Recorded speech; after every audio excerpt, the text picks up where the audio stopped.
जय हिंद दोस्तों, यूपीएससी हिंदी में आप सभी का बहुत बहुत स्वागत है।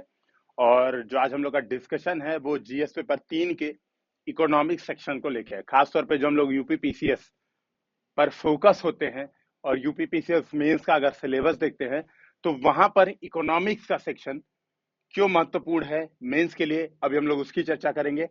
हम लोग ये चर्चा करेंगे कि मेंस में जो इकोनॉमिक सेक्शन आता है उसे कैसे पढ़ना चाहिए, क्या अप्रोच होनी चाहिए इकोनॉमिक सेक्शन की। फिर तीसरा हम लोग डिस्कशन करेंगे कि यूपीएससी हिंदी कैसे इस मामले में आपकी मदद करेगा। मैं आपको बता दूं दोस्तों, जो हम लोग का इस समय ध्रुव बैच मेंस का क्रैश कोर्स चल रहा है उसके माध्यम से हम लोग 500 क्वेश्चंस के माध्यम से कंप्लीट सिलेबस डिस्कशन कर रहे हैं। बहुत बार डिमांड आ रही थी, हम लोग सृजन आंसर राइटिंग का बैच काफी समय से करवा रहे थे, तो वहां पर ये डिमांड बहुत समय से चल रही थी कि सर सिलेबस को क्वेश्चन आंसर के पॉइंट में करवाया जाए। हम लोग का यही इस बार का एकदम समझ लीजिए आप एक्स्ट्रा ऑर्डिनरी प्रयास है कि किसी को भी जिसने एक बार रीडिंग की हुई है, सिलेबस एक बार पढ़ा हुआ है, वो आसानी से एग्जाम में क्वेश्चन आंसर कैसे अटेम्प्ट करने हैं उसके लिए बहुत आसानी से कंफर्टेबल हो सकता है, बहुत बढ़िया कंफर्टेबल हो सकता है इस ध्रुव बैच के माध्यम से। तो काफी लोगों ने ज्वाइन किया है, आप उनसे भी रिव्यू ले सकते हैं, देख सकते हैं कि कैसा ध्रुव बैच है और आप उसको ज्वाइन कर सकते हैं। अभी आपके पास बहुत शानदार मौका है अगर आप 2022-23 में एग्जाम दे रहे हैं तो मैं आपको दिखाऊं पहले इकोनॉमिक सेक्शन के बारे में थोड़ा सा हम लोग देखते हैं। यूपी पीसीएस इकोनॉमिक सेक्शन यहाँ पर ओपन है, आप देखेंगे मैंने केवल इकोनॉमिक सेक्शन का यहाँ पर जो सिलेबस है उसको ओपन किया हुआ है। आप देखेंगे सिलेबस के सीधे सीधे पॉइंट जो है वो बहुत इंपॉर्टेंट है। यहाँ पर आप देखिए 3, 3, 6, 3, 9 टोटल 9 पॉइंट है। यहाँ पर टोटल 9 पॉइंट है सिलेबस में और ये सारे के सारे 9 पॉइंट्स एग्जाम में बहुत महत्वपूर्ण है। अभी हम लोग इसके बारे में देखेंगे, उससे पहले आप थोड़ा सा देखिए एक बार इकोनॉमिक सेक्शन का अगर इंपॉर्टेंस देखेंगे।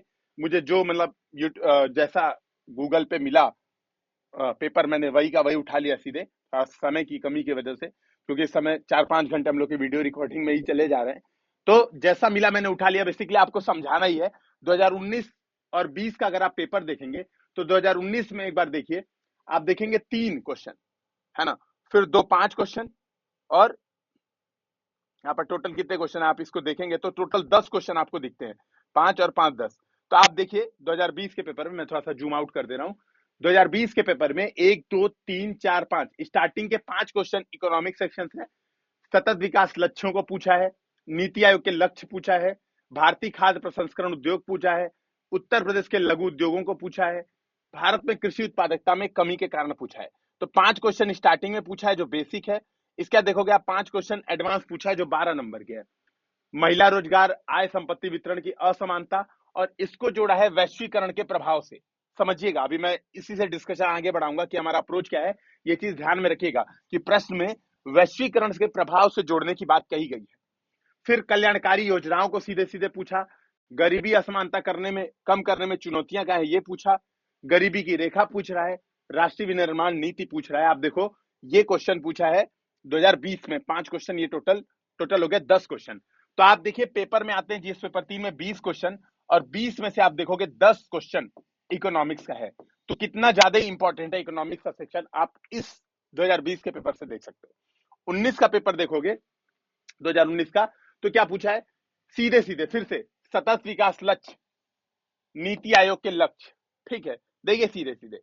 फिर खाद्य प्रसंस्करण उद्योग, फिर पूछा है उत्तर प्रदेश, सॉरी ये है 2019 का पेपर, ये रहा। मैं 20 का ही दोबारा, मुझे भी लगा यार वो सेम क्वेश्चन कैसे जा रहा है। अब 2020 का 19 का पेपर देखेंगे तो समावेशी विकास, हरित क्रांति का प्रभाव, ठीक है, निर्धनता की मापन, देखिए गरीबी 2020 वाले में पूछा था गरीबी, यहां पर पूछा है निर्धनता की मापन, औद्योगिक रुग्णता के कारण, ऊर्जा संकट के कारण। तो आप देखेंगे 5 बेसिक क्वेश्चन फिर से पूछा, ठीक है, जो 8 नंबर वाले क्वेश्चन है 5 तो फिर से पूछा है यहाँ पर। और अगर आप फिर से 12 नंबर वाले देखेंगे तो 14 15 16 17 और 18, ये 5 क्वेश्चन लगातार फिर से आप देखेंगे तो 12 नंबर का भी पूछा हुआ है। तो आप टोटल वेटेज अगर इस पेपर में भी देखेंगे, न्यू इंडस्ट्रियल पॉलिसी, ठीक है, समानता के साथ आर्थिक समृद्धि, शिक्षित बेरोजगारी का मुद्दा, खाद्य सुरक्षा की चुनौतियां और कृषि विपणन सुधार। तो आप देखोगे टोटल 5 टॉपिक फिर से 12 नंबर वाले में पूछा है, यानी फिर से 10 क्वेश्चन का वेटेज यूपी पीसीएस ने दिया है। तो आप देख पाओगे कितना महत्वपूर्ण है हमारे लिए इकोनॉमिक्स का सेक्शन कि इतने सारे क्वेश्चन आते हैं। अब प्रॉब्लम दोस्तों यहां पर आती है कि देखो क्वेश्चन तो आते हैं, रीडिंग में हम लोग करते हैं, खासतौर पे अगर हम लोग मेंस देने जाते हैं तो हमारा अच्छा खासा कॉन्सेप्ट क्लियर होता है। अपने आप में अगर आप क्वेश्चन देखोगे तो बहुत तो क्वेश्चन नहीं है। अगर यहाँ पे आपको सिलेबस भी दिखाऊं, ठीक है, सिलेबस भी हम लोग देखेंगे तो देखिए सीधे सीधे प्रश्न पूछा था, नीति आयोग की भूमिका, सीधा सीधा प्रश्न पूछा है। आप देखिए अगर पेपर यहाँ पर देखें अगर, ठीक है, 2020 के पेपर में, तो देखिए सीधे सीधे पूछा नीति आयोग के क्या लक्ष्य हैं, सीधे सीधे देखिए नीति आयोग के क्या लक्ष्य हैं 2020 में पूछा।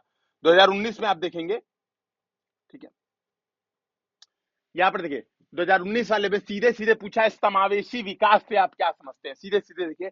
और सिलेबस अगर आप यहाँ पे ओपन करिए वापस, वहां पे सिलेबस अगर आप ओपन करेंगे तो आप देखेंगे फिर से पूछ रहा है सतत विकास, ठीक है। यहाँ पर देखिए समावेशी विकास के मुद्दे, जूम कर दे रहा हूं मैं, यहाँ पर देखिए क्या लिखा है, समावेशी विकास के मुद्दे, ठीक है। तो एग्जैक्टली क्या कर रहा है यूपीपीसीएस, आप जितने क्वेश्चन देखेंगे, अगर आप जितने क्वेश्चन देखेंगे तो पहली बात है यूपीपीसीएस क्या कर रहा है, सीधे सीधे सिलेबस को उठाकर क्वेश्चन पूछ रहा है। सिलेबस ही, जितने सिलेबस में कीवर्ड है वहां से प्रश्न पूछे जा रहे हैं। इकोनॉमिक्स के सेक्शन को खासतौर पर अगर हम लोग ध्यान दें तो सिलेबस के कीवर्ड से यूपीपीसीएस क्वेश्चन बना रहा है।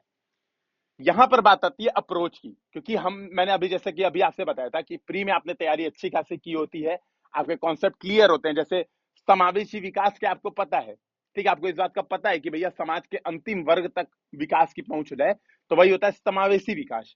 आपको पता है कि नीति आयोग क्या है, इसकी भूमिका क्या है, कैसे नीति आयोग कॉम्पिटिटिव फेडरलिज्म पे जोर देता है, कैसे नीति आयोग आप डैशबोर्ड बेस्ड प्लानिंग करता है, कैसे NITI Aayog bottom to top approach से काम करता है, ये सारी बातें आपको पता होंगी। प्रॉब्लम यहाँ पे आती है कि बातें पता होने के बाद भी हमारा अप्रोच क्या रहता है एग्जाम को लेके। पहली बात तो अप्रोच क्या होता है, आंसर राइटिंग कैसे करनी होती है, ये प्रॉब्लम है, ठीक है। पहला प्रॉब्लम अप्रोच और आंसर राइटिंग को। और जो दोस्तों दूसरा प्रॉब्लम है, जो बहुत मेजर प्रॉब्लम है, कि आती हुई चीजों की संरचना कैसे करें, कि भैया हमें 400 शब्द आ रहे हैं, हमें 800 शब्द आ रहे हैं, नीति आयोग के बारे में पूछा जाता है, आप एक ऐसे लिख देंगे, नीति आयोग @75 रिपोर्ट पढ़े होंगे, उसी आधार पे आप पूरा ऐसे लिख देंगे। प्रॉब्लम आती है कि इस ज्ञान को, जो ज्ञान की गंगा हमारे पास बह रही है, इस ज्ञान को कैसे लिमिटेड वर्ड में प्रस्तुत करें। तो हमारे पास दूसरी प्रॉब्लम ये आती है, खासतौर पे इकोनॉमिक सेक्शन की बात करें, ठीक है। तो ये दो मेजर प्रॉब्लम आती है हमारे पास, ठीक है, इकोनॉमिक्स के सेक्शन को लेके। जो तीसरी बात है वो ये आप कह सकते हैं, आप चाहिए तो ऐड कर सकते हैं, सिलेबस के कीवर्ड्स। सिलेबस के कीवर्ड जो लोग अगर ध्यान से नहीं पढ़ते हैं, सिलेबस नहीं ध्यान से देखते हैं, ये प्रॉब्लम मेजरली उनको आती है कि सिलेबस के कीवर्ड की उनको डिफिनेशन नहीं पता है। जैसे यहाँ पर गरीबी बेरोजगारी यहाँ पे दिया हुआ है, अब अगर मान लो आपको नहीं पता है कि यार गरीबी किसको कहते हैं, आपको नहीं पता है गरीबी किसको कहते हैं, गरीबी मापन के तरीके कौन से आपको नहीं पता है, कौन सी कमिटीज बनी थी आपको नहीं पता है, तो ये बेसिक अंडरस्टैंडिंग की एक प्रॉब्लम आती है। जो लोग थोड़ा रीडिंग कम करते हैं कि भैया बेरोजगारी कितने तरह की होती है, उत्तर प्रदेश में शिक्षित बेरोजगारी की समस्या क्या है, देखिए प्रश्न पूछा, तो कितने तरह की बेरोजगारी है उत्तर प्रदेश के बेसिक पे। यहाँ पे आप देखिए लास्ट में सिलेबस में लिखा हुआ है, उत्तर प्रदेश अर्थव्यवस्था का विशिष्ट ज्ञान, राज्य बजट, कृषि का महत्व, उद्योग आधारभूत संरचना, भौतिक संसाधन विकास, सरकारी कार्यक्रम और कल्याणकारी योजनाएं। तो आप देखिए लास्ट में ये उत्तर प्रदेश स्पेशल भी ऐड किया हुआ है यूपी के सिलेबस में, ठीक है, यूपी पीसीएस मेंस के सिलेबस में। तो भैया इसका हमारे पास सोल्यूशन क्या हो, कि कैसे हम चीजों को स्ट्रक्चर करें, है ना, क्या आंसर में लिखें, हमारे आंसर में क्या होना चाहिए, ये सब चीजें हम कैसे इंप्रूव करेंगे। तो मैं कुछ कुछ जो मैं करता आया हूं मैं आपसे यहाँ पे डिस्कशन करूंगा, ठीक है। तो मैं क्या क्या अप्रोच से करता आया हूं, मैं इस बात को आपके साथ डिस्कशन करूंगा। और मैं आपको बता देता हूं कि देखिए मैं खुद भी 2020 पीसीएस में सेलेक्टेड हूं, तो कहीं ना कहीं इस बात का अंदाजा मुझे है कि क्या आंसर में रिप्रेजेंट होना चाहिए। तो जो मेरे आधार पे, जो मैं अपने व्यू के आधार पे बता रहा हूं, और बेसिकली सारे टॉपर्स भी यही बात बताते हैं कि आपको उत्तर में, आपको पहली बात, आपके उत्तर में अच्छे फैक्ट्स होने चाहिए, ठीक है। यहां पर खास तौर पे इकोनॉमिक्स के सेक्शन में आपके पास फैक्ट होना चाहिए। जैसे अगर मान लो समावेशी विकास पूछ रहा है, ठीक है, समावेशी विकास पूछ रहा है, तो आपको, या फिर पूछा है ना प्रश्न, आप देखिए जैसे फॉर एग्जांपल एक मैं प्रश्न उठाता हूं यहाँ पे, तो आपको उस आधार पे हम लोग अंदाजा लगाएंगे।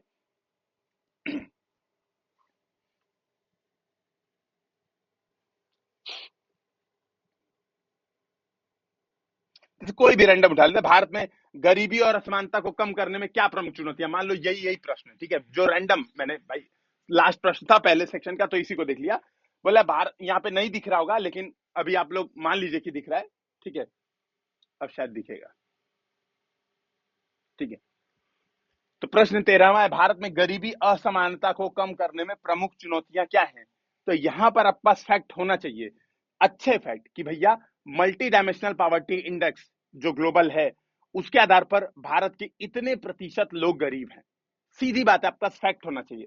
आपके पास फैक्ट होना चाहिए असमानता को लेकर, आपके पास फैक्ट होना चाहिए कि कैसे ऑक्सफैम इंटरनेशनल बता रहा है कि भारत में 1% लोग 70% संपत्ति पर कब्जा किए हुए हैं, ठीक है। आपको प्रॉपर फैक्ट से इन बातों को आपके पास पता होनी चाहिए। तो मैंने वही कहा कि आपके आंसर में यहां पर जीएस पेपर 3 में फैक्ट्स क्लियर कट होने चाहिए, ठीक है। तो पहली बात जो आप नोट कर लीजिए कि जीएस पेपर 3 का आंसर लिखते समय किसी भी प्रश्न में, जैसे फॉर एग्जांपल कल्याणकारी योजनाओं और उसकी भूमिका को समझाइए, ठीक है, कल्याणकारी योजनाओं और उसकी भूमिका को समझाइए, तो आपके पास फैक्ट होने चाहिए कि कौन सी कल्याणकारी योजनाएं चल रही हैं, ठीक है, कितने लोगों को लाभ हुआ।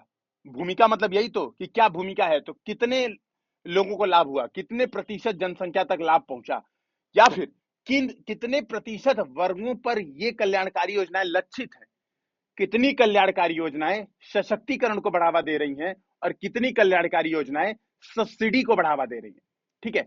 तो आपको ये बात समझनी पड़ेगी, आपको ये चीजें जब आप बताएंगे भूमिका, आप फैक्ट से बताएंगे तो आपका आंसर बहुत ही अच्छा बनेगा। देखिए बिना फैक्ट के भी आप बता सकते हैं, सिंपल सी बात है भाई, कल्याणकारी योजनाएं उनकी भूमिका, तो उत्तर प्रदेश में कल्याणकारी योजनाओं ने गरीबी कम की, शिक्षा में वृद्धि की, स्वास्थ्य में सुधार किया, एक तरीका है ये भी आंसर लिखने का, समझिएगा। आप ये बता सकते हैं कल्याणकारी योजनाओं का प्रभाव ये है कि उत्तर प्रदेश 2011 में इतने प्रतिशत गरीबी जनसंख्या थी, इतनी प्रतिशत बेरोजगार जनसंख्या थी, वर्तमान में यह घटकर इतनी प्रतिशत हो गई है। तो आप खुद सेलेक्ट कीजिए कि अगर दो लोगों ने यह आंसर लिखा है, दो लोगों ने आंसर लिखा है, तो आप किसको नंबर ज्यादा देना चाहते हैं? उत्तर प्रदेश की साक्षरता दर इतनी प्रतिशत थी 2011 में, अभी बढ़ के इतनी प्रतिशत हो गई है, या फिर असर रिपोर्ट के अनुसार जो 4 साल पहले की असर रिपोर्ट थी, आप किसी रिपोर्ट के अनुसार, किसी फैक्ट के अनुसार तुलना करके आप बता सकते हैं, ठीक है। आप बता सकते हैं, इवन अभी मल्टी डायमेंशनल पॉवर्टी इंडेक्स आया है, मल्टी डायमेंशनल पॉवर्टी इंडेक्स के आधार पर बता सकते हैं। आपने देखा होगा निशांत सर ने भी प्रॉपर डिस्कशन किया मल्टी डायमेंशनल पॉवर्टी इंडेक्स, बल्कि उन्होंने ज्यादा अच्छे से डिस्कशन किया। मैंने तो जितना विजन आईएएस में दिया था उतना डिस्कशन किया था करंट अफेयर्स में, ठीक है। तो आप देखेंगे वहां पे भी आपके पास फैक्ट है, उन्होंने कहा भी था कि देखो बिहार नंबर 1 पे है, यूपी नंबर 2 पे, ये हमें याद करना पड़ेगा। तो आप भूमिका बताते समय आपको ये बात पता होनी चाहिए, आपके पास फैक्ट्स एंड फिगर होने चाहिए, ठीक है। जैसे आप यहाँ पर, मैं 11वां प्रश्न में अगर देखूं, व्यापार, रोजगार, विशेषकर महिला रोजगार और आय और संपत्ति के वितरण की समानता आदि पर वैश्वीकरण के प्रभाव की विवेचना करनी है। Impact of globalisation on trade employment and particularly women employment, ये सब आपको डिस्कशन करना है। तो यहाँ पे आपके पास फैक्ट होने चाहिए कि भैया वुमेन एम्प्लॉयमेंट में क्या भारत की लेबर फोर्स पार्टिसिपेशन रेट जो वुमेन की है वो घटी है कि बढ़ी है वैश्वीकरण के बाद, क्या भारत में जो नए स्टार्टअप्स हैं उनमें वुमेन का पार्टिसिपेशन बढ़ रहा है कि नहीं बढ़ रहा है, क्या भारत में जो वुमेन है वो केवल पिंक कॉलर जॉब या ग्लास सीलिंग या आप कह सकते हो ग्लास क्लिफ, क्या इन समस्याओं से प्रभावित है कि नहीं है। तो आपको टू द पॉइंट अपने बात को विद फैक्ट आपको आंसर में लिखना होगा। तो आंसर में यहां पर फैक्ट की डिमांड है, क्योंकि बिना फैक्ट के आप प्रभाव की विवेचना नहीं कर सकते, सिंपल सी बात है, बिना फैक्ट के आप प्रभाव की विवेचना नहीं कर सकते, आपको सीधे प्रॉब्लम होगी। जैसे गरीबी रेखा से क्या अभिप्राय है, भारत में गरीबी निवारण के लिए चालू किए गए कार्यक्रमों को समझाइए।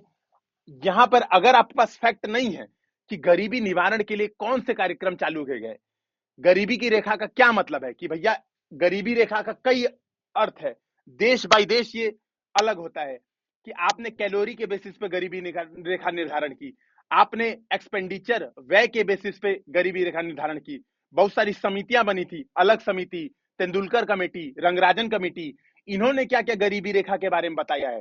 तो यहां पर आपको फैक्ट बताना पड़ेगा कि जो भैया तेंदुलकर कमेटी की जो गरीबी रेखा थी उसके अनुसार अगर हम देखें तो उसके अनुसार भारत में इतने प्रतिशत गरीब हैं, रंगराजन कमेटी की जो गरीबी रेखा थी उसके आधार पर भारत में इतने प्रतिशत गरीब है, जो global multi dimensional poverty index है एमपीआई जीएमपीआई है उसके आधार पे भारत में इतने प्रतिशत गरीबी है, ये आप बता पाएंगे। गरीबी रेखा से क्या अभिप्राय है, बेसिकली ये सारा नहीं लिखना है, आपको बस समझाने के लिए बता रहा हूं कि पहली बात कि देखो हर क्वेश्चन में यहां पर आपके पास facts and figure to the point होने चाहिए। तो पहली बात ये समझना है जीएस पेपर 3 के आंसर राइटिंग करते समय, ठीक है।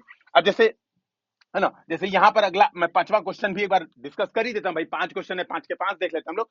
राष्ट्रीय विनिर्माण नीति के उद्देश्य क्या है? तो भैया सीधे बताना पड़ेगा कि जो विनिर्माण नीति है वो $100 बिलियन का इन्वेस्टमेंट चाहती है। फैक्ट होने चाहिए आपके आंसर में, ठीक है। एमएसएमई को बढ़ावा देने का उद्देश्य रखती है, इस आधार पर कितने प्रतिशत सरकारी जो खरीद है वो एमएसएमई से करने की इसमें बात कही गई है। तो आपको ये बात समझनी पड़ेगी कि आपको विद फैक्ट एंड फिगर अपने आंसर को यहां पर लिखना है, और वो बहुत ही इंपॉर्टेंट हो जाता है, ठीक है। तो ये बात समझिएगा। दूसरी बात जो, तो पहली बात हो गई अप्रोच के लिए। तो अप्रोच में ये बात आप लोग नोट करती रहेगा कि अप्रोच में मैंने पहली बात बता दी आपको कि आपके आंसर में फैक्ट्स होने चाहिए, ठीक है। फैक्ट्स इंपॉर्टेंट है यहां पर आपके आंसर में। जो दूसरी बात है वो है सिलेबस के कीवर्ड्स के डेफिनेशन। सिलेबस कीवर्ड्स डेफिनेशन एकदम टू द पॉइंट डेफिनेशन। मैं यहां पर अभी आपको इसके बारे में भी दिखाता हूं, ठीक है।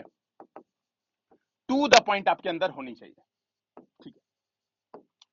तो जैसे आप देखो, जैसे कितने सिलेबस के जैसे कीवर्ड है, जैसे फॉर एग्जांपल यहां पर देखिए क्या लिखा हुआ है, ये मैं मिटा दे रहा हूं, आप लोग इसको नोट कर लीजिएगा। और देखिए बेसिकली ये जो चीजें हैं ना कि सिलेबस के कीवर्ड के टू द पॉइंट डेफिनेशन है ना, और फैक्ट फिगर के साथ, ध्रुव बैच में यही तो हम लोग करवा रहे हैं।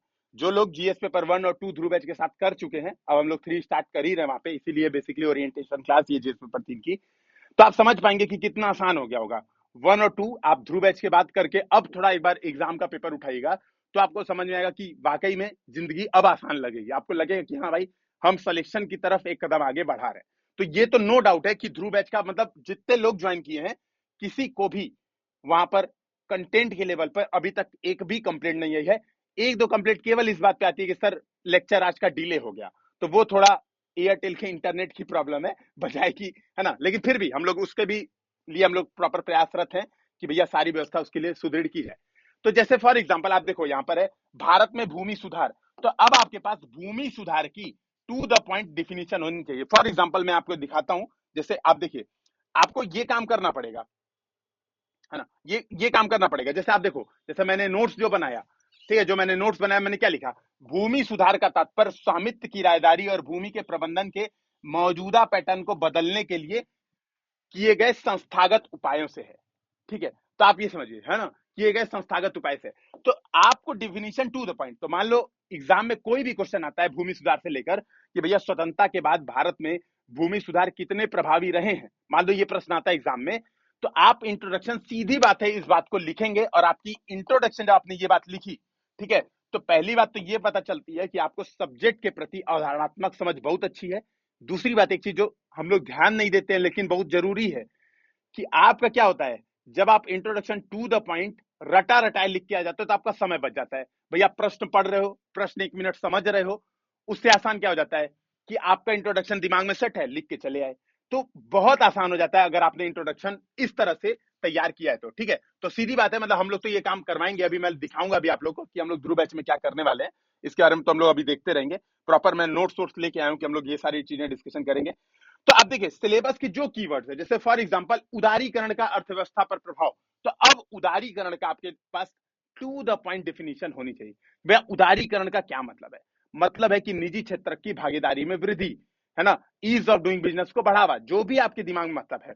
उदारीकरण कितने तरीके से होते हैं उदारीकरण, ठीक है, ये आपके दिमाग में टू द पॉइंट डेफिनेशन होनी चाहिए, तो आप यहां पर काम कर पाओगे। सीधी बात है, इस बात को समझिएगा, है ना।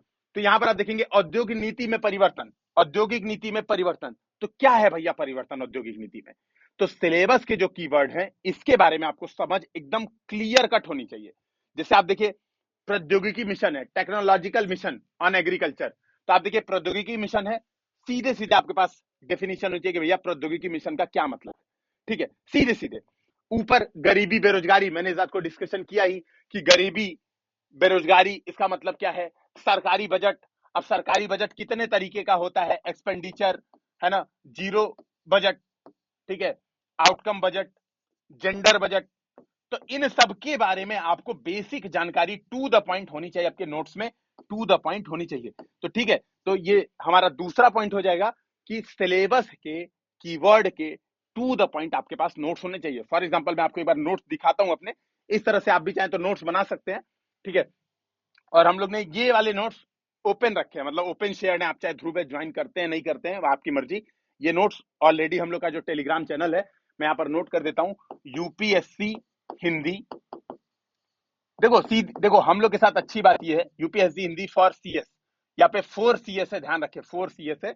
इस टेलीग्राम चैनल पे आपको ये नोट्स मिल जाएंगे, जीएस पेपर 3 नाम से होंगे। देखो हम लोग के साथ सीधी फायदा ये है कि अगर आपको अच्छा लगता है, क्लियर बात, आपके पास बहुत सारे डेमोज हैं, यहाँ पर आपके पास पूरी प्लेलिस्ट पड़ी हुई है, 20-25 वीडियो ओपन है, ठीक है।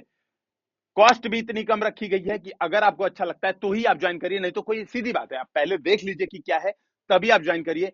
जो लोग ज्वाइन कर चुके हैं उनसे रिव्यू ले लीजिए, तो ही आप ज्वाइन करिए, ठीक है। ये बात तो हम लोग खुलेआम कहते हैं, और वहां पे जो भी चीजें अवेलेबल है फ्री में हम लोग रिसोर्स अवेलेबल करा देते हैं। तो आप देखिए मैंने क्या किया, मैंने नोट्स एकदम टू द पॉइंट बनाए हैं, ठीक है। देखो फैक्ट के साथ, है ना, फैक्ट के साथ पूरा, कि भैया भारत का जो विदेशी व्यापार है, ठीक है, भारत का जो विदेशी व्यापार है उसमें जैसे अभी बात चल रही है ना, जैसे आप करंट में आप न्यूज देखोगे कि भारत क्या किया, आरसीईपी से बाहर आ गया।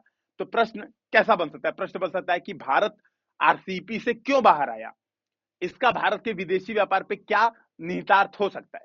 तो आप यहाँ पे लॉजिक के साथ बता सकते हैं कि देखो भैया हमने 4 विदेशी समझौते किए, फ्री ट्रेड एग्रीमेंट हमने टोटल 4 किए, वहां पर केवल साफ्टा के साथ हमारा लाभ हुआ, $4 बिलियन से बढ़ के $21 बिलियन हमारा व्यापार हुआ 2006 से 18 के बीच में, ठीक है, हमारा लाभ हुआ। लेकिन बाकी आसियान के साथ देख लूं, कोरिया के साथ देख लूं, जापान के साथ देख लूं, तो हमारा घाटा यहाँ पर दिखता है। तो आपको फैक्ट याद है तो फैक्ट के साथ लिख दीजिए, नहीं फैक्ट याद है तो आप ग्राफ बना सकते हैं कि भैया साफ्टा के साथ तो हमारा ये चला, है ना, बाकी जितने हैं उनके साथ हमारा क्या हुआ, व्यापार डिक्लाइन हुआ, तो आप ये भी ग्राफ बना सकते हैं। बस थोड़ा पैटर्न ध्यान रखना पड़ेगा ग्राफ बनाते समय कि किसके साथ घाटा ज्यादा है। तो आप देखोगे आसियान के साथ घाटा ज्यादा है, तो आसियान के साथ घाटा सबसे ऊपर रहेगा, ठीक है। उसके नीचे 5 से 12 जो बढ़ा है ये रहेगा, और 5 से 7, है ना, सबसे नीचे रहेगा। तो बेसिकली आपके दिमाग में फैक्ट अगर आपके दिमाग में स्टेबल है, आपने चीजों का ट्रेंड समझा है, तो आप ग्राफ के माध्यम से भी दिखा सकते हो कि भैया ये देखो साफ्टा का ये है, आसियान का ये है, साउथ कोरिया का ये है, और जापान का ये है। तो आप ये भी चीज ग्राफ के माध्यम से दिखा सकते हो कि भारत के विदेशी व्यापार पर फ्री ट्रेड एग्रीमेंट का क्या प्रभाव है। नीचे यहाँ पे लिख सकते हो कि भारत के विदेशी व्यापार पर फ्री ट्रेड एग्रीमेंट का प्रभाव। ये सारी चीजें आप अपने, अगर आपने नोट्स टू द पॉइंट बनाए हुए हैं तो आप कर सकते हैं। आप यहाँ पर देखिएगा, मतलब मैंने एकदम टू द पॉइंट, मतलब ये तो जीएस पेपर 3 में जैसे आप देखोगे इंटरनल सिक्योरिटी भी है, ठीक है, तो मैंने मतलब जीएस पेपर 3 के इकट्ठे नोट्स बनाए हुए हैं। यहाँ पर इंटरनल सिक्योरिटी भी है ना, जो भी चीजें मतलब आपदा प्रबंधन भी है, तो हम लोग मैक्सिमम चीजों का मैंने नोट्स यहाँ पर बनाए हुए हैं, ठीक है। मैं आप लोग से बेसिकली यही बताना चाहता हूँ, देखो जैसे यहाँ पर गरीबी योजनाएं भारत में क्यों असफल रही, तो टू द पॉइंट यहाँ पर लिखा हुआ है कि क्षमता के अभाव को ठीक करने पर जोर नहीं दिया गया, आय पर जोर दिया गया है, ठीक है। एससी एसटी मुख्यतः ज्यादा प्रभावित हैं, स्वास्थ्य शिक्षा बुनियादी ढांचे में कमी है, क्षेत्रीय वंचना है, कृषि गरीबी है। इसका एक एक फैक्ट याद करिए, एग्जाम में लिख के सीधे चलेंगे। तो टू द पॉइंट आपके नोट्स हैं, ठीक है, आप इसको देखेंगे, जो भी नोट्स हैं एकदम टू द पॉइंट है कि डेटा स्थानीयकरण का क्या महत्व है भारत में। तो क्या महत्व है कि 40,000 पेटाबाइट डेटा 2010 में भारत में यूज होता था, और अब 2020 में 2.3 मिलियन पेटाबाइट डेटा यूज हो रहा है। बेसिकली जो वैश्विक ग्रोथ रेट है डेटा की भारत में, उससे ज्यादा, उसकी दुगुनी दर से वृद्धि हो रही है डेटा यूज में। तो आपने इंट्रोडक्शन, अगर ये फैक्ट लिखोगे, आप इस बात को समझिए, फैक्ट के माध्यम से आप इंट्रोडक्शन लिखोगे तो आप कितना कमाल आंसर लिख सकते हो। तो शॉर्ट नोट्स मैंने बनाए हैं। आप लोग से भी मैं जो तीसरी अप्रोच यही कहना चाह रहा हूं, ठीक है, जो मैंने पहली बात बताई आप लोग से फैक्ट होने चाहिए, दूसरी बात मैंने बताई कि भैया जो सिलेबस के कीवर्ड है उनकी डिफिनीशन आपके पास एकदम नोट होनी चाहिए। तीसरी जो महत्वपूर्ण चीज ये है कि भैया जो भी चीजें आपके पास, ठीक है, जो भी आपके पास है उसके शॉर्ट नोट्स आपके पास होनी चाहिए। मतलब जितना भी ज्ञान आपके पास है उसके शॉर्ट नोट्स आपके पास क्लियर कट बने होने चाहिए, इसमें कोई भी कमी अच्छी बात नहीं है। क्योंकि क्या होता है, आपने शॉर्ट नोट्स याद करना आसान हो जाता है, आप एग्जाम में एग्जैक्ट लिख के आ जाते हो। क्यों, 125 शब्द का ही तो क्वेश्चन पूछता है एग्जाम में, या 200 शब्द का ही तो पूछता है। तो बस यहाँ पे क्या करना है कि चुनौतियां संरक्षणवाद, ठीक है, तो क्या होगा, उदाहरण के तौर पर भारत अभी ओसाका घोषणा से बाहर आ गया और पश्चिमी देशों द्वारा इसे संरक्षणवाद का नया प्रकार माना जा रहा है कि भारत डेटा संरक्षणवाद पर जोर दे रहा है। तो बेसिकली इसी पॉइंट को आपको एक्सप्लेन कर देना अपने आंसर में, तो आपका 200 शब्द का आंसर हो जाएगा। ठीक है, या डेटा स्थानीकरण में सीधे लिख दो कि यह एक प्रकार का संरक्षणवाद है, अगर 125 शब्द में पूछे तो। देखो, टू द पॉइंट अपने शॉर्ट नोट्स बनाओ। तो जो तीसरी अप्रोच है ये है टू द पॉइंट अपने शॉर्ट नोट्स बनाना। ठीक है, अब जो चौथी मुझे बात बतानी है यहां पर, ठीक है, जो आप लोगों को तैयारी करते दौरान ध्यान रखनी है, देखो नोट करते ज्यादा साथ में, नहीं तो फिर वो दिक्कत होती है। PYQ, ठीक है, तो प्रीवियस ईयर क्वेश्चन, मैं बार बार बोलता हूं प्रीवियस ईयर क्वेश्चन तो बिल्कुल रटे होने चाहिए। अगर आप देखोगे, ठीक है, मैं 2 साल के यहाँ पे प्रीवियस ईयर क्वेश्चन लेके आऊं, लेकिन आप देखोगे बहुत सारे क्वेश्चन, मतलब आपने एक बार अगर मान लो 2020 का मान लो आपने पेपर सॉल्व किया और गरीबी और असमानता को, या फिर आप चलो एक बार 2019 का हम लोग करते हैं, ठीक है, तो समावेशी विकास से आप क्या समझते हैं? ठीक है, आपको ये बात पता है कि समावेशी विकास से आप क्या समझते हैं, ये बात अगर आपने पढ़ ली है ना। लघु और सीमांत किसानों पर हरित क्रांति के प्रभावों को देख लिया आपने, निर्धनता की माप कैसे की जाती है आपने ये देख लिया, तो आप देखिए कितने क्वेश्चन यहाँ पर हो सकते हैं आपके आराम से। 3 क्वेश्चन अगर मैं यहाँ पे देखूं तो सतत विकास लक्ष्यों के संदर्भ में किसी को पीछे न छोड़ना, किसी को पीछे न छोड़ने का क्या मतलब है भाई? समावेशी विकास, यही तो है कि सतत विकास लक्ष्यों के संदर्भ में किसी को पीछे न छोड़ने से मतलब यही है समावेशी विकास। तो देखिए, प्रीवियस ईयर क्वेश्चन इसीलिए बोल रहा हूं मैं कि अगर आपके अंदर दिमाग में प्रीवियस ईयर क्वेश्चन की समझ है और आपने प्रीवियस ईयर क्वेश्चन को विद फैक्ट तैयार किया कि भैया आपने जो भी सोर्स पढ़ा प्रीवियस ईयर क्वेश्चन के लिए विद फैक्ट उसको पढ़ा, फैक्ट आपके दिमाग में क्लियर है, तो आप अगले साल के एग्जाम में उसका आराम से बहुत ही शानदार तरीके से यूज कर सकते हो। तो मान लो आपने समावेशी विकास से रिलेटेड कोई फैक्ट पढ़ा होगा अगर 2019 वाले पेपर में, तो 2020 के पेपर में क्या वही तो है, संदर्भ में किसी को पीछे ना छोड़ना मतलब समावेशी विकास, यही तो बात है। इसी को आप एक्सप्लेन कर देंगे। इसका मतलब है कि लैंगिक रूप से भी कोई पीछे ना छूटे, सतत भी हो, मतलब पर्यावरण में भी कोई पीछे ना छूटे। ऐसा ना हो कि हम विकास केवल एक लिंग केंद्रित हो जाए, एक केवल देश केंद्रित हो जाए। तो किसी को ना पीछे छोड़ने का मतलब है दुनिया में कोई भी पीछे ना छूटे, गैप ना हो, असमानता ना क्रिएट हो। यही क्वेश्चन था 2020 में 19 में, बस क्वेश्चन का तरीका अलग था, है ना। तो आप समझिए, पर्यावरण भी सतत हो मतलब पर्यावरण भी ना पीछे छूटे, ठीक है, लैंगिक रूप से भी कोई पीछे ना छूटे, देशों में भी कोई पीछे ना छूटे भैया, सब लोग अमेरिका की तरह ग्रोथ करें। ठीक है, हालांकि अब अमेरिका मतलब अब खत्म है, मतलब है ना, देख ही लोगे आप लोग तो ये बात समझिए। ठीक है, ये हमारा अप्रोच होता है। देखो, प्रीवियस ईयर क्वेश्चन अगर आपने पढ़ा है, प्रीवियस ईयर क्वेश्चन अगर आपके दिमाग में क्लियर है, तो मैंने वही कहा कि आपके पास अप्रोच बहुत आसान हो जाती है। नीति आयोग के क्या लक्ष्य हैं, इनके कार्य योजना को बताइए। तो चलो मान लो ये तो अब हो सकता है अगली बार आ जाए, क्या नया बनाएगा? कुछ नहीं नया बनाएगा, यही पूछेगा नीति आयोग के क्या लक्ष्य है, इसके 3 वर्षीय कार्य योजना समझाइए। अगली बार क्वेश्चन पूछ देगा कि नीति आयोग की संरचना बताते हुए इसकी भूमिका को स्पष्ट करे, सीधे बस यही अंतर करेगा, लिखना वही है सेम। ठीक है, खाद्य प्रसंस्करण उद्योग, लघु उद्योग, कृषि उत्पादकता में कमी, आप देखेंगे लगभग लघु एवं सीमांत, है ना, किसानों पर हरित क्रांति के प्रभावों की व्याख्या कीजिए। और इस क्वेश्चन को देखो, भारत में कृषि उत्पादकता में कमी के क्या कारण है बताओ। हरित क्रांति का प्रभाव कहीं ना कहीं है ना कृषि उत्पादकता में कमी के कारण। भाई मैकेनाइजेशन नहीं हो पाया, है ना, भूमि सुधार नहीं हो पाए सही से, there are other reasons too, सही बात है, अलग कारण है, लेकिन हरित क्रांति भी तो एक कारण है। हरित क्रांति के कारण हमने क्या किया, उर्वरकों का दुरुपयोग किया, है ना, लगभग 7:3:2 के रेशियो में हमें चाहिए थे उर्वरक, सॉरी 4:2:1 के रेशियो में चाहिए थे एनपीके उर्वरक, हमने यूज किया 7:3:2 के रेशियो में। तो वो क्या हुआ, कृषि उत्पादकता में कमी उत्पन्न की उसने। ठीक है, तो आप देखो, अगर आप लिंक कर पा रहे हो प्रीवियस ईयर क्वेश्चन से, उसके एक दो फैक्ट का यूज कर पा रहे हो अगले साल, तो आपके लिए बहुत आसान हो जाएगा जीएस पेपर 3 को एग्जाम में टैकल करना। तो जो चौथी बात मैंने आपसे नोट कराई कि previous year question is very important, ये देख के आपको फील आ गई होगी, थोड़ा सा और एनालिसिस करना, ढंग से फील आ जाएगी। और जब अभी ध्रुव बैच में आपकी इकोनॉमिक्स की क्लासेस स्टार्ट होंगी तो हम लोग और ढंग से फील करा देंगे, परेशान होने की कोई जरूरत नहीं है, ये ओरिएंटेशन क्लास ही मान के अभी आप लोग चलिएगा। ठीक है, और भाई सीधी बात है, कभी भी पहले लेक्चर से पहले अगर मैं ये नहीं बताऊं कि इस लेक्चर को करने का मकसद क्या है, तो सीधी बात है यार, कल्याण नहीं होना है ना। तो ये बहुत जरूरी है, इसीलिए हम लोग जनरली पहला लेक्चर ओपन रखते हैं, ताकि आप लोग भी, जो लोग नहीं भी ज्वाइन करते हैं, उन लोग को भी हेल्प मिले, खुद से भी ये काम कर सकते हैं। ठीक है, खुद से थोड़ा एफर्ट ज्यादा लगता है ना, कर तो सकते ही है भाई, है ना, भले से 1 साल की जगह 2 साल हो सकता है लग जाए, इससे ज्यादा कुछ नहीं होगा। ठीक है, पांचवा, पांचवा क्या है, अपने आंसर की संरचना पर बहुत ज्यादा जोर देना है, संरचना पर बहुत अधिक जोर देना है। ठीक है, मतलब अब जैसे फॉर एग्जांपल यहाँ पर मैं थोड़ा सा इसको डिस्कशन करता हूं। जैसे मान लो यहाँ पर एग्जाम में बहुत सारे क्वेश्चन है,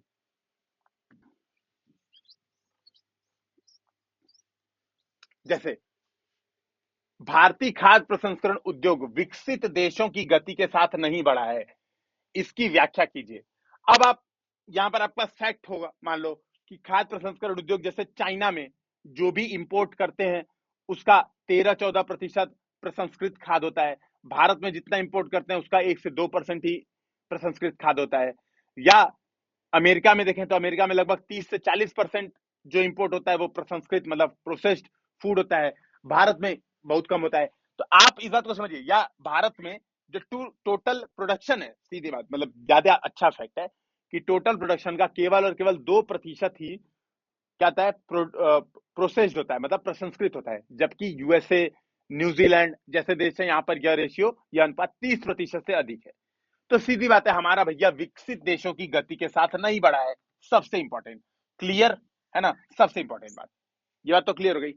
अब इसका व्याख्या कैसे करेंगे?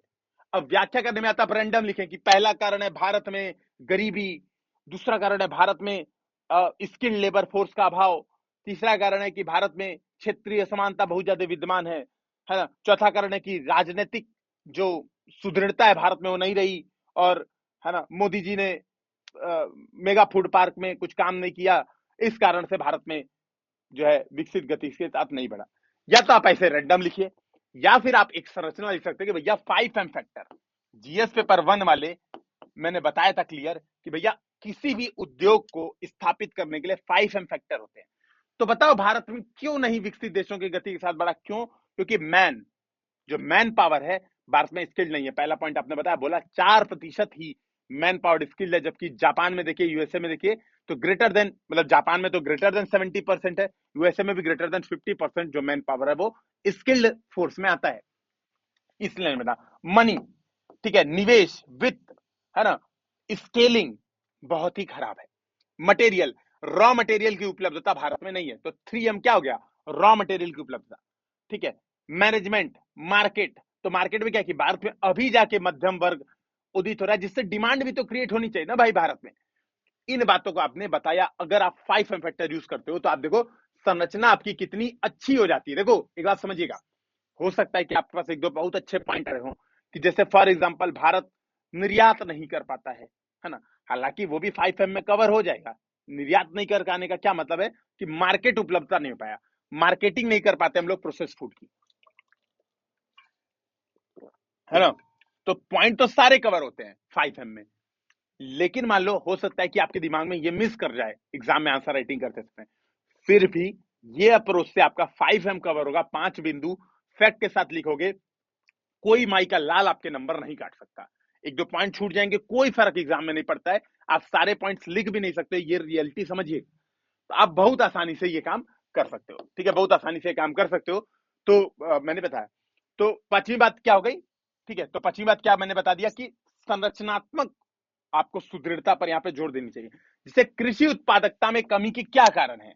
अब कृषि उत्पादकता में कमी के कारण आप पहले बता सकते हो उद्योगों मतलब ऐसे लिख सकते हो, उर्वरकों का दुरुपयोग, हरित क्रांति के रीजन में इतना इतना इतना उर्वरकों का फैक्ट आपको सारे याद थे, आपने लिख दिया।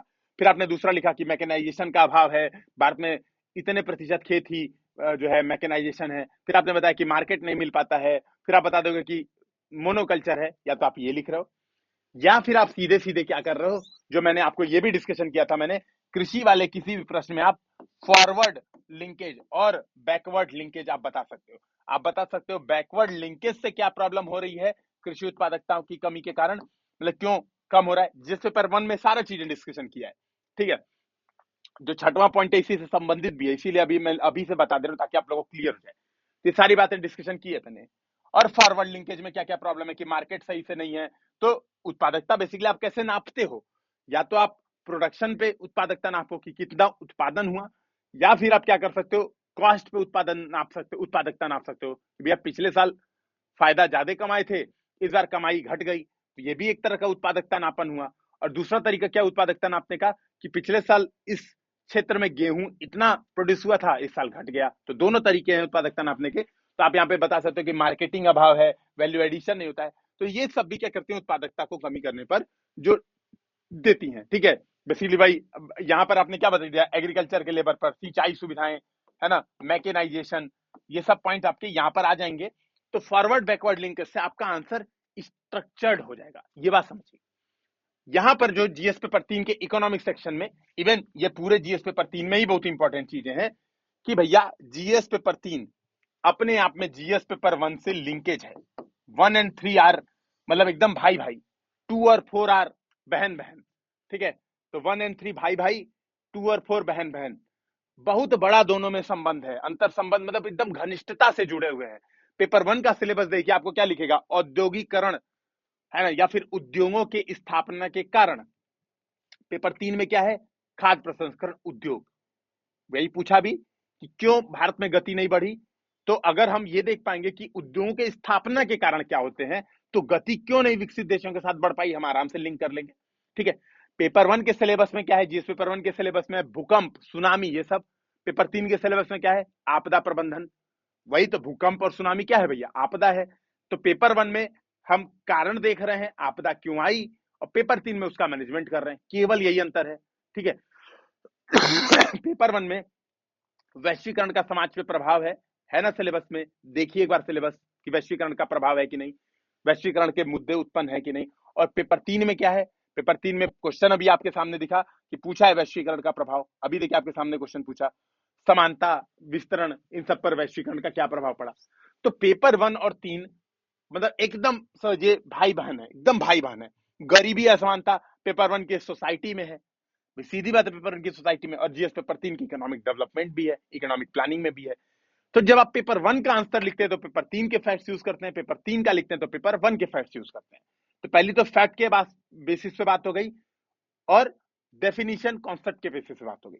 जो तीसरी महत्वपूर्ण बात है वो है जीएस पेपर 3 में पेपर 1 से रिलेटेड मैप्स। अगर आप मैप्स बनाते हो एग्जाम में तो ये लिख लेना, छठवां पॉइंट। ठीक है, तो छठवां पॉइंट में क्या बता रहा था, जीएस पेपर 1 से लिंकेज है, भाई भाई हैं दोनों। ठीक है, जीएस पेपर 1 से लिंकेज है। अभी जब जीएस पेपर 4 हम लोग स्टार्ट करने वाले हैं, मुझे लगता है कि 6 तारीख या 8 तारीख से जीएस पेपर 4 यहाँ पर स्टार्ट हो जाएगा यूपीएससी में। और 15 मार्च तक 2021 में जो लोग मेंस दे रहे हैं उनका सिलेबस कंप्लीट हो जाएगा, ढंग से कंप्लीट हो जाएगा, एकदम घबराइए मत, फोड़ के आएगा मेंस। 15 मार्च के बाद भी एक हफ्ता रहेगा, रिवाइज करके एकदम ऐसे तबाही मचा के आना है मेंस में। ठीक है, हाँ, तो यहां पर आप देखिए फॉर एग्जांपल, मान लो आप अगर मैं बात करूं मैप्स की, ठीक है, यहां पर ये मैप्स बहुत इंपॉर्टेंट है जीएस पेपर 3 के लिए। जैसे आपने देखा, मान लो आपको बताना है कि भारत में कृषि या फिर खाद्य प्रसंस्करण उद्योग क्यों नहीं विकसित देशों की गति के साथ बढ़े, तो यहां पर आप मैप बनाकर बता सकते हो कि भारत में खाद्य प्रसंस्करण उद्योग की क्या क्या कहां कहां संभावनाएं थी, और क्षेत्रीय आधार पर ध्यान नहीं दिया गया, इस वजह से भी नहीं बढ़े। जैसे यहाँ पर आप दिखा सकते हो कि यहाँ पर क्या है, पशुपालन या सुकर, बेसिकली सुअर पालन बहुत ज्यादा होता है। यहाँ पर पर्वतीय क्षेत्रों में क्या होता है, बागानी फार्मिंग हो सकती है। यहाँ पर कौन सा प्रसंस्करण हो सकता है, डेयरी उद्योग प्रसंस्करण हो सकता है। यहाँ पर मत्स्य प्रसंस्करण हो सकता है। ठीक है, तटीय क्षेत्रों में मत्स्य प्रसंस्करण। यहाँ पर शुष्क क्षेत्र में क्या हो सकता है, जो शुष्क फसलें हैं, ठीक है, मक्का, ज्वार, बाजरा, इनका प्रसंस्करण हो सकता है। और ये वाला जो रीजन है हरित क्रांति और ये सब, यहाँ पर क्या हो सकता है, टमाटो, चिप्स, सॉस बनता है ये सब। आप ये भी अप्रोच बता सकते हो आंसर राइटिंग में, अगर प्रश्न में डिमांड है तो मैप के माध्यम से रीजनल एनालिसिस अपने उत्तर का आप कर सकते हो। फॉर एग्जाम्पल समझिएगा, फॉर एग्जाम्पल आपको मान लो बताना है कि भारत में गरीबी असमानता दूर क्यों नहीं हो रही है, थोड़ा सा इस बात को समझिएगा। तो गरीबी असमानता दूर नहीं हो रही है, इसका कारण आप मैप में भी दिखा सकते हो। एक छोटा सा मैप बनाओ और आप दिखा सकते हो कि भैया क्षेत्रीय कारण भी कुछ स्पेसिफिक हैं गरीबी असमानता दूर नहीं होने के कारण। तो यहाँ पे आप दिखा सकते हो दुर्गमता, ठीक है, दुर्गमता। यहाँ पर दिखा सकते हो बेसिकली क्या है, आदिवासी क्षेत्र, भाई आदिवासी क्षेत्र है तो गरीबी असमानता इस वजह से दूर नहीं हो रही है, बहुत ही पिछड़ापन है यहाँ पर। ठीक है, यहाँ पर दिखा सकते हो अत्यधिक जनसंख्या दबाव, ठीक है, अत्यधिक जनसंख्या दबाव। यहाँ पे दिखा सकते हो आप मिलिटेंसी, मतलब उग्रवाद से पीड़ित। भाई देखो जीएस पेपर 3 का प्रश्न है, गरीबी असमानता पूछा है तो आप उसको इंटरनल सिक्योरिटी से कसम थोड़ा ना खाए नहीं कनेक्ट करेंगे, करो कनेक्ट। जीएस पेपर 3 के सिलेबस में इंटरनल सिक्योरिटी भी है, आराम से लिखो कि मिलिटेंसी के कारण भी, भाई सीधी बात, वहां पे इन्वेस्टमेंट नहीं होता है ना। तो आप आराम से इन पॉइंट्स को यहाँ पर बता सकते हो मैप के माध्यम से भी। तो जो मैंने कहा कि भैया इंपॉर्टेंट है ठीक है, जीएस पेपर 1 से इसका लिंकेज बहुत ही इंपॉर्टेंट है और आप देख पाओगे। ठीक है, बहुत ज्यादा आप देख पाओगे। यहाँ पर क्या है, पहाड़ी क्षेत्रों में आपदाएं, है ना, आपदाएं गरीबी असमानता को सही नहीं होने देती। एक एनालिसिस ये भी हो सकती है, रीजनल, मतलब वन ऑफ द रीजन है ये। सारा मैप में नहीं बताया मैंने, इस बात को अंतर समझिएगा। और अभी मैं डिस्कशन भी नहीं कर रहा हूं, अभी मैं बस आपसे हिंट दे रहा हूं, आपको समझा रहा हूं कि मैप बनाना है। ठीक है, अभी मैप में एग्जैक्ट क्या होना है वो तो हम लोग देखेंगे ध्रुव बैच में। ठीक है, वो सब तो हम लोग जब क्वेश्चन करेंगे, जीएस पेपर 1 में जितना किया सब में बताया। कुछ लोगों ने प्रॉपर मैसेज किया था, मतलब व्हाट्सएप पे टेलीग्राम पे प्रॉपर मैसेज किया था कि सर आपने तो वैसे क्वेश्चन में भी मैप बनाना समझा दिया, डायग्राम बनाना समझा दिया, जो हम तो कभी सोच ही नहीं पा रहे थे। और अब धीरे धीरे हमारे अंदर भी फीलिंग आ रही है कि यार यहाँ भी मैप्स डायग्राम बनाएंगे। तो ये बहुत अचीवमेंट है, बहुत बड़ा अचीवमेंट है हम लोग का कि यार वाकई में अब आप लोगों को कॉन्फिडेंस आ रहा है। और हिंदी मीडियम को लेके तो काफी हम लोग उत्साहित हैं कि आने वाले समय में रिजल्ट सुधरेगा। भाई अभी तो सीधी बात है, अभी तो सपोर्ट के लेवल पे भी तो अभी हम लोग एकदम नहीं है ना, नहीं के बराबर है। भाई 50-100 एडमिशन में तो रिजल्ट आने की बहुत कम संभावना होती है, लेकिन समय के आधार पर देखिएगा निश्चित ही बहुत शानदार रिजल्ट आने वाला है ये अप्रोच के माध्यम से। तो आप इस बात को खुद एनालिसिस कीजिएगा कि यार जब आप ऐसे आंसर लिखते हो और जब आप वैसे आंसर लिखते हो जो लिखते आए हो, तो नंबर किस में ज्यादा मिलेंगे। ठीक है, तो ये छठवां पॉइंट हो गया था कि जीएस पेपर 1 से लिंकेज, और उसी मैंने ऐड कर दिया था मैप्स। ठीक है, फिर जो 7वां पॉइंट है ये है आपके अप्रोच के लिए केस स्टडीज। ठीक है, केस स्टडी तो ये बहुत इंपॉर्टेंट है। कुछ केस स्टडी आप तैयार किए रहो, जैसे मैंने आपको एक बार betterindia.com की बताई थी, तो वहां पर भी आप बता सकते हो। इवन आप फॉर एग्जांपल मैं एक बार कोई भी उठाता हूं क्वेश्चन, है ना, जैसे मान लो अब हर क्वेश्चन में तो भाई केस स्टडी आपके पास समय भी नहीं होता बनाने का, लेकिन अगर आपने 2-3 केस स्टडी के माध्यम से कर दिया, तो 2-3 क्वेश्चन अटेम्प्ट कर दिए, तो आपका बहुत अच्छा काम हो जाता है यहाँ पे। ठीक है, जैसे खाद्य प्रसंस्करण उद्योग विकसित गति के साथ क्यों नहीं बढ़ा है, तो यहां पर आप एक एग्जाम्पल कोई अगर केस स्टडी उठा लेते हो कि भैया न्यूजीलैंड में क्या किया जाता है खाद्य प्रसंस्करण उद्योग के लिए, क्यों वहां पे बहुत बड़ा मैकेनाइजेशन है, तो आपका आंसर बहुत ही शानदार बन सकता है। ठीक है, आप यहाँ पर जैसे फॉर एग्जाम्पल लघु उद्योगों को समझाइए और उत्तर प्रदेश की अर्थव्यवस्था में इसके योगदान को रेखांकित कीजिए। तो मान लो भाई अब इसमें क्या है, इसमें बेसिक स्ट्रक्चरिंग क्या पहुंचेंगे, हम सीधे सीधे या तो मैप भी बना सकते हैं यूपी का। देखो यहाँ पर भी समझना, यूपी का मैप बना दिया और लघु उद्योग बता दिया कि भैया गोरखपुर में क्या है, टेराकोटा। ठीक है, भदोही में क्या है, कालीन। ठीक है, कन्नौज में, है ना, क्या है, इत्र। इत्र का सुगंध है, अभी देखा ही आप लोगों ने कितना इत्र फैला। तो यहाँ पर आप लघु उद्योग कुछ मैप में दिखा सकते हो। पहली बात तो ये जो मैंने मैपिंग का जोड़ा था वो देखिएगा। दूसरी बात है, आपको क्या बताना है, इसको अर्थव्यवस्था में योगदान को आपको रेखांकित करना है। तो यहाँ पर आप केस स्टडी अगर कोई डाल देते हैं कि देखो टेराकोटा जो है गोरखपुर में इतना रोजगार प्रदान कर रहा है, और बहुत ही बढ़िया, मतलब रोजगार के लेवल पे, आय स्तर बढ़ाने के लेवल पे, प्रवासन रोकने के लेवल पर इतना काम कर रहा है, तो अर्थव्यवस्था में कैसे योगदान दे रहा है, प्रवास को रोक रहा है। भाई दिल्ली और मुंबई जाते थे यहाँ के लोग, रुक जा रहे हैं, पहला बात प्रवास रोक रहा है। दूसरी बात आय का स्तर बढ़ा। कुछ फैक्ट आपके पास पता है कि टेराकोटा व्यवसायियों की आय वर्तमान में इतनी बढ़ गई है ओडीयूपी आने के बाद, कुछ आपने फैक्ट बता दिया। ठीक है, तो आप अलग अलग तरीके से योगदान बता सकते हो। सामाजिक सशक्तिकरण को कैसे बढ़ावा दे रहा है, सामाजिक पूंजी को कैसे बढ़ावा दे रहा है, आप आराम से यहाँ पर डिस्कशन कर सकते हो। तो 7वां पॉइंट ये हो गया। इन 7 पॉइंट्स के बेसिस पर हम यहाँ पर तैयारी करेंगे जीएस पेपर 3 की। जो लोग सेल्फ स्टडी करना चाहते हैं वो लोग भी इसी बेसिस पे तैयारी करेंगे। अब मैं बात कर लेता हूँ कि हम लोग ध्रुव में क्या करवाने वाले हैं। तो देखिए ध्रुव में हम लोग जो पहला हमारा सोर्स होता है हमेशा की तरह, जैसे आप लोग बार बार पूछते रहते हैं सर कौन सी किताब है कौन सी किताब है, तो मैं यहाँ पे खुल के मतलब मैं बार बार बता ही देता हूँ। हालांकि ये कुछ नहीं यार, ये घटना चक्र है। ठीक है ना, ये घटना चक्र है। आप इकोनॉमिक्स वाली घटना चक्र आप खरीद सकते हो मार्केट से, ज्यादा बढ़िया रहेगा। बहुत अच्छी किताब है। इन किस सेंस में बहुत अच्छी किताब है कि सिलेबस के पॉइंट्स कवर्ड हैं, कंटेंट बहुत अच्छा नहीं है, पहले बता दे रहा हूं। कंटेंट के लेवल पे अगर आप इसको लेके जाओगे तो आप एग्जाम में बहुत ही मुश्किल का सामना करोगे। तो इसके भरोसे नहीं जाना है कंटेंट के, लेकिन हाँ कोई टॉपिक छूटेगा नहीं आपका, सारे टॉपिक कवर है इसमें। गरीबी की डिफिनीशन, गरीबी रेखा के कौन कौन से अवयव हैं, सब बात यहाँ पर डिस्कशन की गई है। इस मामले में बहुत अच्छा है। तो हम लोग पहली बात तो इसको फॉलो करेंगे, इसके क्वेश्चंस को हम लोग सॉल्व करेंगे। अब देखो इसके जो हम लोग पहले मैं बता दे, देखो 10 क्वेश्चन आ रहे हैं 20 क्वेश्चन में 20। अब मैं ध्रुव बैच का बता रहा हूँ सीधे सीधे, जिन लोग अब सेल्फ स्टडी करनी थी अब वो लोग यहाँ से वीडियो कट कर सकते हैं, यहाँ से उन लोग का कोई जरूरत नहीं है देखने का। मैं केवल ये बताने जा रहा हूँ कि हम ध्रुव बैच में हम लोग कैसे इसको कवर करेंगे। तो देखो 10 क्वेश्चन आते हैं 20 क्वेश्चन में। ध्रुव बैच में हमारा टारगेट है कि भैया 500 प्लस क्वेश्चन के माध्यम से सिलेबस कंप्लीट कराया जाएगा, यानी लगभग 130 question, to be precise 125 question बनते हैं आपके जीएस पेपर 3 के, उसका 50%, तो 65 क्वेश्चन, मतलब 63 क्वेश्चन टू द मतलब हम बात करें एग्जैक्ट की बात करें तो 63 क्वेश्चन बनते हैं। लेकिन हम लोग मान के चलिए आप 65 से 70 क्वेश्चन के माध्यम से इकोनॉमिक्स वाला सेक्शन हम लोग कंप्लीट कराएंगे। अब 70 क्वेश्चन कहां से होंगे? कुछ तो जो करंट अफेयर्स है, जो बहुत इंपॉर्टेंट करंट अफेयर्स है, जो विजन आईएएस की मैगजीन में हम लोग डिस्कशन करते हैं, वो पहली बात, पहला सोर्स वो रहेगा। दूसरा सोर्स ये घटना चक्र है, जैसे आप यहाँ पर देखो सीधे सीधे यहाँ पे जो प्रश्न हम लोग इनके डिस्कशन करेंगे कि क्या आंसर में एग्जैक्टली होना चाहिए कि भैया विश्व की तीसरी बड़ी अर्थव्यवस्था होने के बावजूद भारत को विकासशील देशों के वर्ग में रखना कहां तक तर्कसंगत है, उदाहरण सहित स्पष्ट कीजिए। अब इनका आंसर देखोगे महावाहियात है, मतलब सही में इनके आंसर देखोगे तो आपको नंबर नहीं मिलेगा कि विकसित अर्थव्यवस्था होने के पक्ष में था। हालांकि इन्होंने फैक्ट फैक्ट का यूज किया है, लेकिन फैक्ट बहुत पुराने हैं, काम के नहीं फैक्ट है, 2019 के फैक्ट है, 2021-22 के फैक्ट अपडेटेड नहीं यहाँ पर। ठीक है, तो आप इसको देखो, समावेशी विकास में 2018 का रैंकिंग दे रखा है, ठीक है, 2021 का एक रैंक केवल दे रखा है, तो ठीक है 21 वाला तो फिर भी काम हो जाएगा। तो आप इस बात को समझिएगा। अब देखो इन्होंने भी फैक्ट के साथ आंसर लिखा है, तो फैक्ट वाली मेरी बात आपको अपने आप में दिख गई होगी, है ना। जैसे फॉर एग्जांपल अगला ही क्वेश्चन आप देखोगे, है ना, अगला ही क्वेश्चन आप देखोगे, मल्टी डायमेंशनल पॉवर्टी इंडेक्स, ठीक है ना, बहुआयामी गरीबी सूचकांक को स्पष्ट करते हुए इसके घटकों का उल्लेख कीजिए। अब इन्होंने बहुआयामी गरीबी सूचकांक 2015-16 यूज किया है, जबकि लेटेस्ट आ चुका है, हम लोग ने विजन आईएएस की मैगजीन में भी देखा था। तो मैं ये सब अपडेट कराऊंगा ही, सिंपल सी बात है। 2022-23 में जो लोग दे रहे हैं आराम से चिल मारिए, सब अपडेटेड उन लोग को पढ़ाया जाएगा। 2021 वाले भी दे रहे हैं, एकदम चिल मारो, सब पढ़ाया जाएगा। तो हम लोग पहला सोर्स ये घटना चक्र है हम लोग के लिए, ठीक है।